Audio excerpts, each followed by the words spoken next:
Hello students, तो आज का हमारा टॉपिक है बेटा कंपैरिजंस ऑफ एसिडिटी बिटवीन। ठीक है, हमें कंपैरिजन करना है कि एसिडिटी जो कैरेक्टर है वो किसका ज्यादा रहेगा और किसका कम रहेगा। ठीक है, कंपैरिजन किसके बीच में देखना है? अल्कोहल, फिनोल्स और कार्बोक्सिलिक एसिड के बीच में आपको एसिडिटी कैरेक्टर का क्या करना है? कंपैरिजन करना है। तो फर्स्ट अपन अल्कोहल की अगर हम बात करें दैट इज ROH, ये है आपका अल्कोहल। ठीक है, बाद में अगर फिनोल है तो यहां पे आपको फिनोल दिखेगा दैट इज OH। ठीक है, ये फिनोल है आपका। और तीसरे केस में carboxylic acid that is RC≡OH, मतलब ये होगा आपका कार्बोक्सिलिक एसिड। ठीक है, अब यहाँ पे हम इसको अगर डिसोसिएशंस करते हैं तो मतलब यहाँ पे क्या होगा, मतलब डिसोसिएशंस अगर हम करते हैं तो यहाँ पे क्या होगा दैट इज RO- और H+, ये बाहर निकलेगा। ठीक है, यहाँ पे ये आपको मिलेगा। तो अल्कोहल का जब हम डिसोसिएशंस करेंगे तब यहाँ पे आपको ये जो मिलेगा, ये सब्सटेंस जो है ये मिलेगा बेटा आपको अल्कोक्साइड आयन। ठीक है, कौन सा मिलेगा? Alkoxide ion. जब हम अल्कोहल को डिसोसिएट करेंगे, फिनोल को हम जब डिसोसिएट करेंगे तो आपको प्रोडक्ट क्या मिलेगा? दैट इज दिस वन, यहाँ पे OH- आयन, साथ में H+ फिर से निकलेगा। ये कौन निकलेगा? आपका फिनोक्साइड आयन। ठीक है, फिनोक्साइड आयन। और कार्बोक्सिलिक एसिड को हम डिसोसिएट करेंगे तो यहाँ पे आपको मिलेगा RC≡O और H+, that is carboxylate ion. ठीक है, कार्बोक्सिलेट आयन। ठीक है, तो ये सब चीजें आपको मिलेगी जब हम इसका डिसोसिएशन करेंगे। अब हमें देखना है कि मोर स्टेबल कौन है। ठीक है, अब यहाँ पे ये जो R है दैट इज अल्काइल ग्रुप, ये क्या होता है? इलेक्ट्रॉन डोनेटिंग ग्रुप होता है। इलेक्ट्रॉन डोनेटिंग ग्रुप होता है जिसके कारण ये जो नेगेटिव चार्ज होता है ये क्या होता है? अनस्टेबल होता है। मतलब अल्कोक्साइड में ये जो नेगेटिव चार्ज है ये क्या होता है? अनस्टेबल। क्यों अनस्टेबल होता है? इसका रीजन ये है कि ये जो नेगेटिव चार्ज है कहीं पे भी डीलोकलाइज नहीं होता, क्योंकि यहाँ पे ऑलरेडी सैचुरेटेड होता है ये। ठीक है, अल्काइल ग्रुप, क्योंकि वो इलेक्ट्रॉन डोनेटिंग ग्रुप होता है। इलेक्ट्रॉन डोनेटिंग होने की वजह से वो क्या करता है? आपका प्लस इंडक्टिव इफेक्ट शो करेगा। ठीक है, अब यहाँ पे जो अनस्टेबल है वो अनस्टेबल क्यों होता है? क्योंकि ये जो नेगेटिव चार्ज है, ये जो नेगेटिव चार्ज है ये क्या होता है? लोकलाइज होता है। ठीक है, क्या होता है? लोकलाइज होता है। लोकलाइज होने की वजह से अल्कोक्साइड आयन जो है ये क्या होता है? आपका अनस्टेबल होता है। समझ में आया पहली चीज? ठीक है, दूसरी इसमें अगर हम फिनोल्स की बात करें तो फिनोल्स को हम जब डिसोसिएट करते हैं तो फिनोक्साइड आयन मिलता है। अब यहाँ पे क्या होता है? यहाँ पे ये जो ऑक्सीजन है, ये जो नेगेटिव चार्ज है ये आपको मोर स्टेबल दिखता है। कैसे दिखेगा? स्टेबल है। ठीक है, ये जो होता है ये स्टेबल दिखता है। फिनोल मतलब फिनोल से जो आपको फिनोक्साइड आयन मिलता है ये स्टेबल दिखता है। क्यों? क्योंकि इसका रीजन है ड्यू टू रेजोनेंस इफेक्ट। क्योंकि फिनोल्स का रेजोनेंस इफेक्ट जो है वो नॉन इक्विवेलेंट होता है। नॉन इक्विवेलेंट का मतलब क्या होता है? और यहाँ पे जो कार्बोक्सिलिक एसिड है वो इक्विवेलेंट होता है। तो नॉन इक्विवेलेंट और इक्विवेलेंट का मतलब मैं आपको फर्क समझ के बताता हूँ जब हम कार्बोक्सिलिक एसिड देख लेते हैं। तो स्टेबल क्यों होता है? क्योंकि यहाँ पे आपको क्या होता है? ये जो फिनोक्साइड है, ये जो फिनोल है, ये आपका स्टेबिलिटी फॉर्म करता है, स्टेबल होता है। और इसका रीजन क्या है? Due to resonance. ठीक है, ड्यू टू रेजोनेंस। क्योंकि यहाँ पे जो नेगेटिव चार्ज होता है, ये जो नेगेटिव चार्ज है बिकॉज नेगेटिव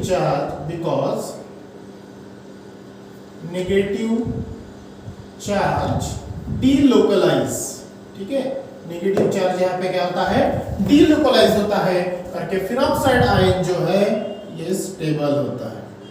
ठीक है, ये क्या होता है? स्टेबल होता है। समझ में आया? ठीक है, अब यहाँ पे रेजोनेंस बोला, किसकी वजह से स्टेबल होता है? Due to resonance. अब रेजोनेंस क्या होता है? फिनोल्स के अंदर में इसके पहले आपने देखा है कि मान के चलो ये जो आपका बड़ा फिनोल है, ठीक है, और यहाँ पे सॉरी फिनोल नहीं, कौन सा आयन है? फिनोक्साइड आयन है। तो यहाँ पे एक्चुअली होगा क्या? ये जो O- है ये यहाँ पे बॉन्ड शिफ्टिंग करेगा, उसी समय में ये क्या होगा? आपका बॉन्ड बाहर निकलेगा। तो यहाँ पे क्या होगा नेक्स्ट स्टेप में? इसके पहले हमने देखा है कि ये जो है यहाँ पे डबल बॉन्ड फॉर्म करेगा और ये यहाँ से फिर से ये रिलीज होगा। क्लियर? बाद में फिर से ये यहाँ पे जाएगा तो ये जो डबल बॉन्ड है फिर से यहाँ पे बाहर निकलेगा, फिर से डबल बॉन्ड यहाँ पे आएगा, फिर ये बाहर निकलेगा, फिर से बाहर निकलेगा। तो इसके 1 to 5 स्टेप जो है हमने इसके पहले देखे हैं। ये रेजोनेंस क्या होता है फिनोल्स का, मतलब फिनोक्साइड आयंस का रेजोनेंस हमने इसके पहले अच्छे से देखा है। तो इसके अंदर में 5 रेजोनेंस स्ट्रक्चर आपको मिलते हैं। कितने? 5 इसके पहले हमने देखे, ठीक है। तो 5 रेजोनेंस स्ट्रक्चर यहाँ पे आपने देखे हैं, क्लियर। अब ये जो रेजोनेंस स्ट्रक्चर होते हैं ये क्या होते हैं बेटा? नॉन इक्विवेलेंट, ठीक है। क्या होते हैं? Non equivalent. ये कांसेप्ट मैं आपको जब कार्बोक्सिलिक एसिड होगा तब साथ में बताता हूं कि नॉन इक्विवेलेंट ये होता क्या है। तो ये जो फिनोक्साइड मतलब फिनोक्साइड आयंस का क्या है जो स्ट्रक्चर होता है वो क्या होता है? नॉन इक्विवेलेंट होता है। और लास्ट में जो आपका कार्बोक्सिलेट आयन यहाँ पे फॉर्म हो रहा है, कार्बोक्सिलिक एसिड से जो कार्बोक्सिलेट आयंस जो फॉर्म हो रहा है वो क्या होता है? वो भी स्टेबल होता है, लेकिन थोड़ा सा मोर स्टेबल होता है। क्यों? क्योंकि यहाँ पे भी ये जो O- है ये भी क्या होता है आपका? इक्विवेलेंट रेजोनेंस यहाँ पे शो करता है। अब कैसे? अब मान के चलो ये स्ट्रक्चर आपका carboxylate ion that is RC double bond O-, ठीक है। अब ये स्ट्रक्चर जो है तो ये आपका रेजोनेंस कैसे? ये नेगेटिव चार्ज यहाँ पे इन्वेस्ट होगा और ये यहाँ पे रिलीज होगा, क्लियर। तो स्ट्रक्चर आपको क्या मिलेगा?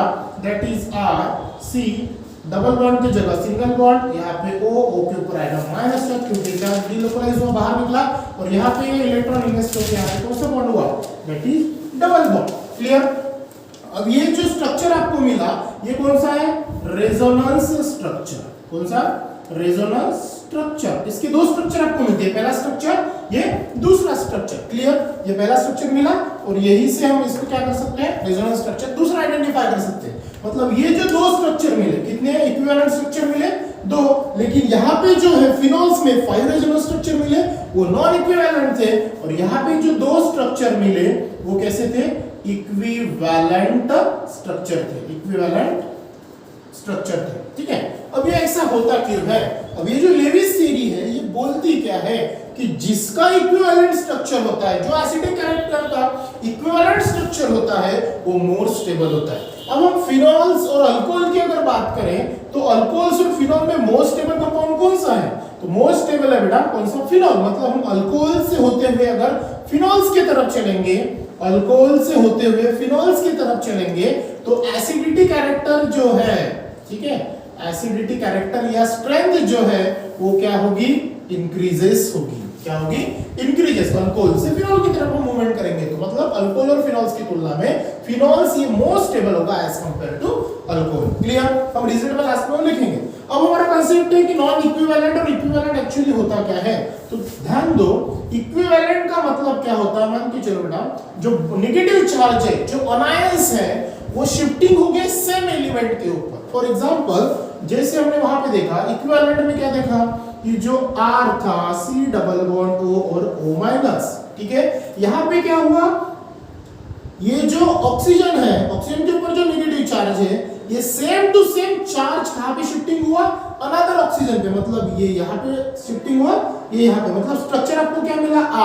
RCO- और यहाँ पे डबल बॉन्ड O। मतलब हमने क्या देखा यहाँ पे कि जो ऑक्सीजन के ऊपर अनायन था, मतलब जो नेगेटिव चार्ज था, same to same present on oxygen. मतलब सेम एलिमेंट के ऊपर अगर नेगेटिव चार्ज शिफ्टिंग होता है तो उसे हम बोलते हैं इक्विवेलेंट। क्या बोलते हैं?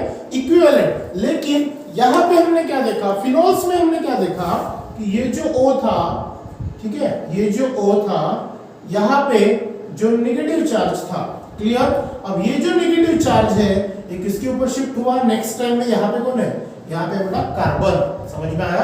कार्बन। मतलब ये जो नेगेटिव चार्ज है ये किसके ऊपर बाहर निकला? मतलब ये जो स्ट्रक्चर आपको क्या मिला? दैट इज दिस वन, ठीक है। ये अल्टरनेट सिंगल डबल बॉन्ड, यहाँ पे डबल बॉन्ड आया और ये डबल बॉन्ड जो था बाहर निकल के यहाँ पे क्या हुआ? नेगेटिव चार्ज बाहर निकला। और यहाँ पे कौन है? यहाँ पे है आपका कार्बन। मतलब सेम टू सेम फिनोल्स में जो ऑक्सीजन के ऊपर नेगेटिव चार्ज था वो शिफ्टिंग हुआ कार्बन के ऊपर, मतलब अनदर एलिमेंट्स के ऊपर। ये तो हुई फिनोल्स की बात, ठीक है। और कार्बोक्सिलिक एसिड की बात अगर हम करें तो ऑक्सीजन के ऊपर का चार्ज शिफ्टिंग हुआ ऑक्सीजन के ऊपर, मतलब सेम एलिमेंट्स के ऊपर। अगर डिफरेंट इसमें शिफ्ट होता है तो नॉन इक्विवेलेंट, ठीक है, नॉन इक्विवेलेंट। और सेम इस पे शिफ्टिंग होता है तो उसे बोलते हैं इक्विवेलेंट। समझ में आया? सिंपल सा कांसेप्ट था। इक्विवेलेंट क्या होता है, नॉन इक्विवेलेंट क्या होता है, समझ में आया बेटा। तो ये जो है ये किसने बताया, लेविस थ्योरी ने बताया कि जो इक्विवेलेंट कंपाउंड होगा, जो इक्विवेलेंट एसिडिक होगा, तो वो क्या रहेगा, मोर स्टेबल रहेगा। अब यहाँ पे अगर हम रिजल्ट की बात करें, तीनों केस में अल्कोहल से ज्यादा मोर स्टेबल है फिनॉल, फिनॉल से मोर स्टेबल है आपका कार्बोक्सिलिक एसिड। तो लास्ट में अगर हम यहाँ पे बेटा रिजल्ट लिखते हैं, ठीक है, रिजल्ट की अगर हम बात करते हैं कि तीनों केस में कंपैरिजन अगर हम एसिडिटी कैरेक्टर की करते हैं, तो सबसे ज्यादा मोस्ट स्टेबल कौन है, सबसे ज्यादा इक्विवेलेंट कौन है आपका, yes that is carboxylic acid RC double bond OH is more stable as compared to phenol, ठीक है, और फिनॉल जो है ये मोर स्टेबल है एज कंपेयर्ड टू अल्कोहल। समझ में आया, मतलब हम ऐसा बोल सकते हैं कि ये कार्बोक्सिलिक एसिड, ठीक है, carboxylic acid is greater than phenol, मतलब एसिडिक कैरेक्टर में, और phenol is greater than alcohol. तो ये रहेगा आपका फाइनली रिजल्ट, ठीक है। तो ये कंपैरिजन है। इसके बाद हमें क्या देखना है कि जो कंपैरिजन है वो एरोमेटिक कंपाउंड का देखना है। जो टॉपिक है नेक्स्ट, जो हमारा टॉपिक है वो बेटा comparison of acidity of aromatic carboxylic acid. इसके पहले हमने एलिफेटिक देखा, अब एरोमेटिक देखते हैं कि एरोमेटिक मतलब क्या होता है, रिंग। दोनों का कंपैरिजन साथ में देखते हैं। तो फर्स्ट ऑफ ऑल अगर आप यहाँ पे देखें, ये कार्बोक्सिलिक एसिड है, ये बेंजीन रिंग के साथ में कार्बोक्सिलिक एसिड है, मतलब ये जो पहला स्ट्रक्चर है ये बेटा आपका एलिफेटिक, कौन सा, एलिफेटिक कार्बोक्सिलिक एसिड, ठीक है, एलिफेटिक कार्बोक्सिलिक एसिड। और ये जो है ये है आपका एरोमेटिक कार्बोक्सिलिक एसिड, ठीक है, एरोमेटिक कार्बोक्सिलिक एसिड। अब कंपैरिजन हम अगर यहाँ पे करें तो एलिफेटिक और एरोमेटिक में ये जो R आपको दिख रहा है, ये जो R दिख रहा है दैट इज अल्काइल ग्रुप, ये क्या होता है, ये इलेक्ट्रॉन डोनेटिंग होता है। इलेक्ट्रॉन क्या होता है, इलेक्ट्रॉन डोनेटिंग होता है, और इलेक्ट्रॉन डोनेटिंग होने की वजह से ये क्या करता है, प्लस आई इफेक्ट आपको शो करता है, ठीक है, प्लस आई इफेक्ट शो करेगा। तो जैसे ये प्लस आई शो करेगा तो यहाँ पे बेंजीन रिंग है, ये पूरा का पूरा जो है ये क्या होता है, ये जो पूरा का पूरा ये इलेक्ट्रॉन विड्रॉइंग ग्रुप होता है। कौन सा, इलेक्ट्रॉन विड्रॉइंग ग्रुप। और इलेक्ट्रॉनिक विड्रॉइंग ग्रुप होने की वजह से ये कौन सा इफेक्ट शो करेगा, प्लस आई इफेक्ट शो करेगा। और प्लस आई इफेक्ट अगर वो शो करता है तो जो आगे चल के हम इसको डिसोसिएट करेंगे that is RC double bond O minus plus H plus, ये जो आपको मिलेगा, ये क्या मिला आपको, ये जो आयंस मिला, जो भी आयंस है, तो ये क्या करेगा, डोनेटिंग की वजह से नेगेटिव चार्ज को क्या करेगा, डिलोकलाइज करेगा। उसी प्रकार यहाँ पे भी आपको क्या मिलेगा, ये बेंजीन रिंग, ठीक है, बेंजीन रिंग के साथ में ये C डबल बॉन्ड O, ये OH में से H रिमूव अगर हुआ तो O माइनस, और यहाँ पे प्लस H, ये आपको शो अप होगा, ठीक है। अब जब हम इसमें चेक करेंगे कि भैया ये जो विड्रॉइंग ग्रुप है और ये डोनेटिंग ग्रुप है, यहाँ पे plus inductive effect minus inductive effect, sorry यहाँ पे माइनस इंडक्टिव इफेक्ट है, तो दोनों में से एसिडिक कैरेक्टर जो है वो क्या होंगे। तो जब हम एलिफेटिक और एरोमेटिक की अगर बात करते हैं तो एलिफेटिक से एरोमेटिक की तरफ जब हम जाएंगे दैट इज डिक्रीजिंग ऑर्डर की तरफ जब जाएंगे तब आपको एसिडिक स्ट्रेंथ जो है, ठीक है, एसिडिक स्ट्रेंथ जो है वो क्या होते हुए दिखेंगी, इंक्रीज होते हुए दिखेंगे, ठीक है। अगर यहाँ पे हम बात करें तो ये एलिफेटिक और एरोमेटिक का फर्क था, और एरोमेटिक ये क्यों मोर स्टेबल है, क्योंकि यहाँ पे नेगेटिव जो इंडक्टिव इफेक्ट है वो शो होता है और आयंस का स्टेबलाइजेशन होता है, ठीक है। अगर हम इलेक्ट्रॉन विथड्रॉइंग की बात करें, और अगर इलेक्ट्रॉन विथड्रॉइंग ग्रुप अगर प्रेजेंट है जिसमें कार्बोक्सिलिक एसिड में, तो वहां पे होगा क्या, अगर इलेक्ट्रॉन विथड्रॉइंग ग्रुप अगर यहाँ पे प्रेजेंट है तो यहाँ पे होगा क्या, तो यहाँ पे होगा बेटा इंक्रीज, ठीक है, इंक्रीज क्या होगा, acidity of carboxylic acid, increase acidity of carboxylic acid, ठीक है, कार्बोक्सिलिक एसिड।